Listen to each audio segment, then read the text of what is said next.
Alors, de façon générale, lorsqu'on n'est pas en concurrence pure et parfaite, l'élasticité a tendance à être plus faible, en tout cas elle n'est pas infinie. Euh, Par ailleurs, on a montré que dans ce cas-là, l'allocation qui prévoit à l'équilibre est assortie d'une paire sèche, c'est-à-dire que par rapport à la situation de concurrence pure et parfaite, on a un optimum de second rang assorti de gaspillage et il y a une perte de bien-être pour le système.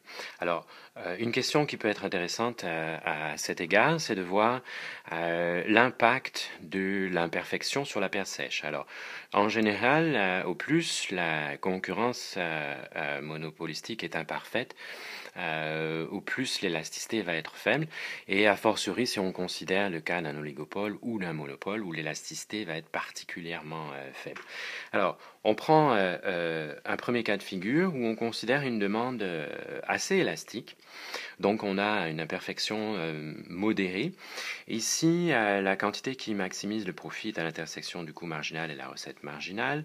Et quand je remonte jusqu'à la fonction de demande, j'obtiens l'allocation qui prévaut en concurrence imparfaite.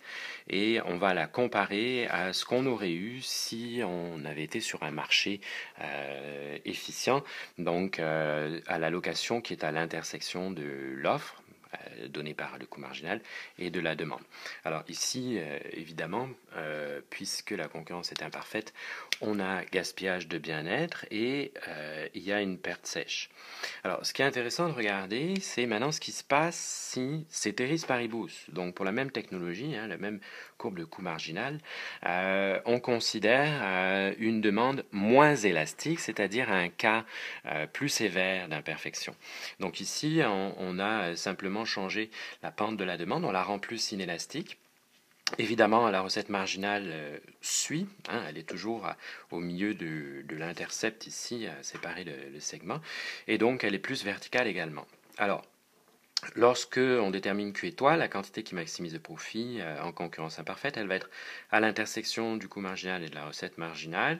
On remonte ici et on a à nouveau l'allocation qui prévaut en concurrence imparfaite qu'on compare avec celle qu'on aurait sur le marché libre, donc l'allocation de concurrence pure et parfaite. Alors on a à nouveau une paire sèche comme on avait ici, parce que par rapport à la concurrence pure et parfaite, l'équilibre de marché n'est pas atteint, on a un prix supérieur, on retrouve cette idée ici, le prix va être supérieur, les quantités transigées moindres.